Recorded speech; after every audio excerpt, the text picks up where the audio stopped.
Hi friends, welcome to Anu'sCandyKitchen. ഇന്ന് നമ്മൾ chicken ബിരിയാണിയാണ് ഉണ്ടാക്കുന്നത്. അതിനായിട്ട് ഞാനിവിടെ 1 കിലോ ചിക്കൻ കഴുകി വൃത്തിയാക്കി എടുത്തിട്ടുണ്ട്. ഈ ചിക്കൻ നമുക്ക് 1 മണിക്കൂർ നേരം മസാലയെല്ലാം പുരട്ടി ഒന്ന് മാറ്റി വെക്കണം. അതിനായിട്ട് ഇതിലേക്ക് 1 ടേബിൾ സ്പൂൺ ഇഞ്ചി വെളുത്തുള്ളി ചതച്ചത്, 1/2 ടീസ്പൂൺ മഞ്ഞൾപ്പൊടി, 1/2 ടേബിൾ സ്പൂൺ മല്ലിപ്പൊടി, 1/2 ടേബിൾ സ്പൂൺ മുളക് പൊടി, 1/2 ടീസ്പൂൺ ഗരം മസാല, 1 ടീസ്പൂൺ ഉപ്പ്,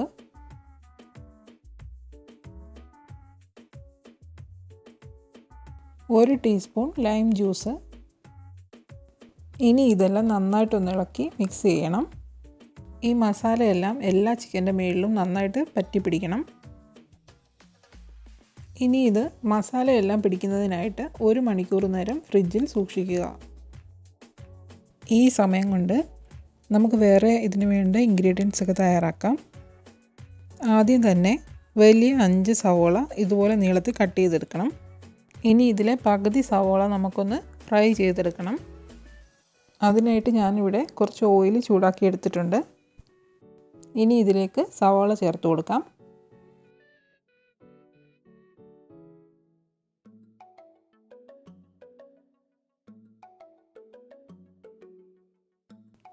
ചെറുതായിട്ട് ഇതുപോലെ ഗോൾഡൻ കളറാകുമ്പോൾ മീഡിയം ഫ്ലെയിമിലേക്ക് മാറ്റണം. ഗോൾഡൻ കളർ മാറി ഇതുപോലെ ബ്രൗൺ കളറാകുമ്പോൾ തന്നെ ഇത് എണ്ണയിൽ നിന്നും കോരി മാറ്റണം.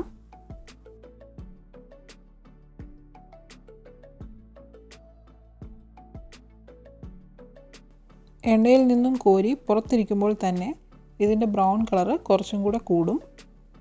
അതുപോലെ തന്നെ ഇത് നന്നായിട്ട് ക്രിസ്പിയായി മാറുകയും ചെയ്യും. 3 ഗ്ലാസ് ബസ്മതി റൈസാണ് ഞാനിവിടെ ബിരിയാണി ഉണ്ടാക്കാനായിട്ട് എടുത്തിരിക്കുന്നത്.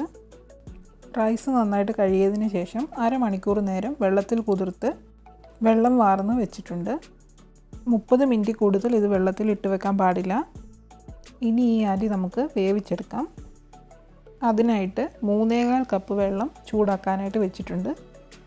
3 ഗ്ലാസ് അരിക്ക് 3/4 കപ്പ് വെള്ളമാണ് വേണ്ടത്. ഇനി ഇതിലേക്ക് മുഴുവൻ മസാലകൾ ചേർത്ത് കൊടുക്കണം. 1 ബേ ലീഫ്, 1.5 ഇഞ്ച് നീളമുള്ള കറുവാപ്പട്ട, 4 ഗ്രാമ്പു, 2 ഏലക്കയും ചേർത്തിട്ടുണ്ട്. ഏലക്ക ചെറുതായിട്ടൊന്ന് പൊട്ടിച്ചിട്ട് കൊടുക്കണം, എന്നാലേ അതിൻ്റെ ഫ്ലേവറൊക്കെ ഇതിലേക്ക് ഇറങ്ങത്തുള്ളൂ. ഇനി ഇതിലേക്ക് 1.5 ടേബിൾ സ്പൂൺ ഫ്രൈ ചെയ്ത് വെച്ചിരിക്കുന്ന സവാള ചേർത്ത് കൊടുക്കാം. 1 teaspoon lime juice. Lime juice ചേർക്കുന്നത് ഫ്ലേവറിനും അതുപോലെ തന്നെ റൈസ് പരസ്പരം ഒട്ടിപ്പിടിക്കാതിരിക്കാനും വേണ്ടിയിട്ടാണ്. നേരത്തെ സവോള ഫ്രൈ ചെയ്തെടുത്ത ബാക്കി വന്ന എണ്ണയിൽ നിന്നും 1.5 ടേബിൾ സ്പൂൺ. ഈ എണ്ണ റൈസിന് നല്ലൊരു ഫ്ലേവർ നൽകും. ഇനി ഇതിലേക്ക് റൈസിന് ആവശ്യമായ ഉപ്പ് ചേർത്ത് കൊടുക്കണം. ഞാനിവിടെ 1 ടീസ്പൂൺ ഉപ്പാണ് ചേർത്തിരിക്കുന്നത്. ഇനി ഈ വെള്ളം തിളച്ച് വരുമ്പോൾ അതിലേക്ക് നമ്മൾ കുതിർത്ത് വെച്ചിരിക്കുന്ന റൈസ് ചേർത്ത് കൊടുക്കണം. ഇനി ഇത് നന്നായിട്ട് ഇളക്കി യോജിപ്പിച്ചതിന് ശേഷം അടച്ചു വെച്ച് വേവിക്കുക. തിളയ്ക്കാൻ തുടങ്ങുമ്പോൾ തീ മീഡിയം ഫ്ലെയിമിലേക്ക് വെക്കുക. തിളയ്ക്കാൻ തുടങ്ങിക്കഴിഞ്ഞാൽ അധികം സമയമൊന്നും വേണ്ട, 1-2 മിനിറ്റ് കൊണ്ട് തന്നെ ഇത് റെഡിയാവും. ഇതിൻ്റെ പരുവം എന്ന് പറയുന്നത് വെള്ളം വറ്റി തീരുന്നതോടൊപ്പം തന്നെ ഫ്ലെയിം ഓഫ് ചെയ്യുക എന്നതാണ്. ഈ റൈസ് വേവുന്ന സമയം കൊണ്ട് നമുക്ക് ബിരിയാണിക്ക് ആവശ്യമായ ചിക്കൻ കുക്ക് ചെയ്യാം. അതിനായിട്ട് ഒരു പാനിലേക്ക് 3 ടേബിൾ സ്പൂൺ എണ്ണ ഒഴിച്ചു കൊടുത്തിട്ടുണ്ട്. നേരത്തെ സവോള ഫ്രൈ ചെയ്യാൻ ഉപയോഗിച്ച എണ്ണയാണ് എടുത്തിരിക്കുന്നത്.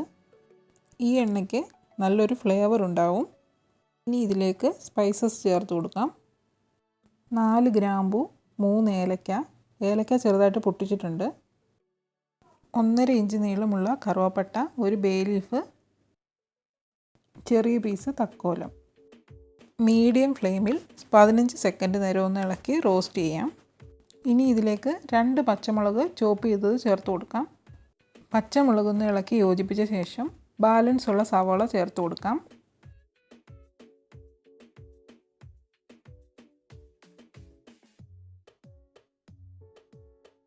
ഇതിനോടൊപ്പം തന്നെ 1 ടേബിൾ സ്പൂൺ ഇഞ്ചി വെളുത്തുള്ളി പേസ്റ്റ്, 1 ടീസ്പൂൺ ഉപ്പും കൂടി ചേർത്ത് മീഡിയം ഫ്ലെയിമിലൊന്ന് വഴറ്റിയെടുക്കുക. ഗോൾഡൻ കളർ ആവണമെന്നില്ല, നന്നായിട്ടൊന്ന് വേകുന്ന വരെ റോസ്റ്റ് ചെയ്താൽ മതി. അതിനുശേഷം ഇതിലേക്ക് 1.5 ടേബിൾ സ്പൂൺ മല്ലിപ്പൊടി, 3/4 ടേബിൾ സ്പൂൺ മുളക് പൊടി, 1/2 table spoon garam masala, 1 teaspoon crush ചെയ്തെടുത്ത കുരുമുളക്. ഇനി ഈ ഇൻഗ്രീഡിയൻസ് എല്ലാം റോ ഫ്ലേവർ മാറുന്നത് വരെ 1.5 മുതൽ 2 മിനിറ്റ് വരെ നന്നായിട്ടൊന്ന് റോസ്റ്റ് ചെയ്യുക.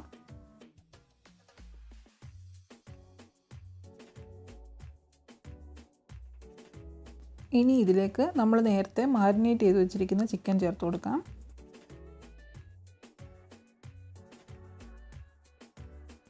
ഇനി തീ കൂട്ടി വെച്ച ശേഷം 2-3 മിനിറ്റ് നേരം ഇളക്കുക.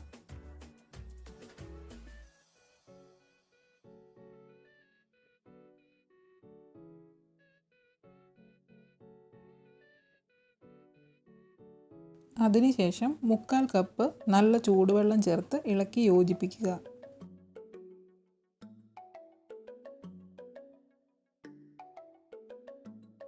പിന്നീട് അടച്ചു വെച്ച ശേഷം ഏകദേശം 10-15 മിനിറ്റ് നേരം മീഡിയം ഫ്ലെയിമിൽ വേവിക്കുക. ചിക്കൻ ഇപ്പോൾ പകുതി വെന്തിട്ടുണ്ട്. ഈ സമയത്ത് നമുക്ക് ഫ്രൈ ചെയ്ത് വെച്ചിരിക്കുന്ന സവോളയുടെ പകുതി ഇതിലേക്ക് ചേർത്ത് കൊടുക്കാം. ഇളക്കി യോജിപ്പിച്ച ശേഷം അടച്ചു വെച്ച് വീണ്ടും വേവിക്കുക.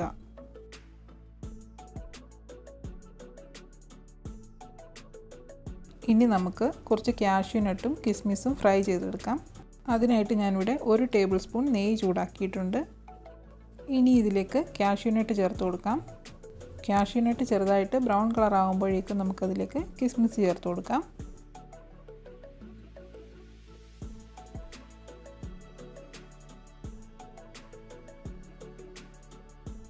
ഇതിപ്പോൾ ആയിട്ടുണ്ട്. ഇത് നമുക്ക് മറ്റൊരു പാത്രത്തിലേക്ക് മാറ്റാം.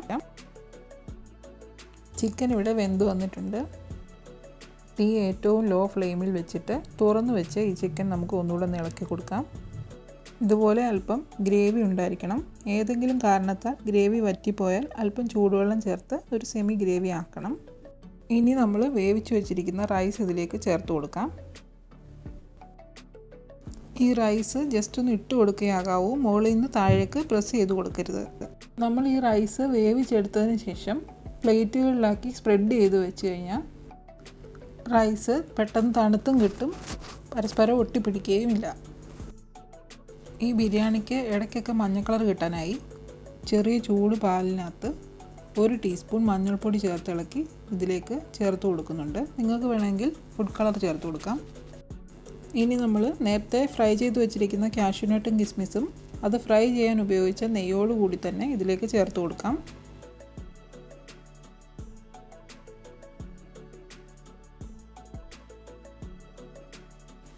അതിനുശേഷം ബാലൻസ് ഉള്ള ഫ്രൈ ചെയ്തെടുത്ത സവോള കൂടി ഇതിന് മുകളിലേക്ക് ഇടാം.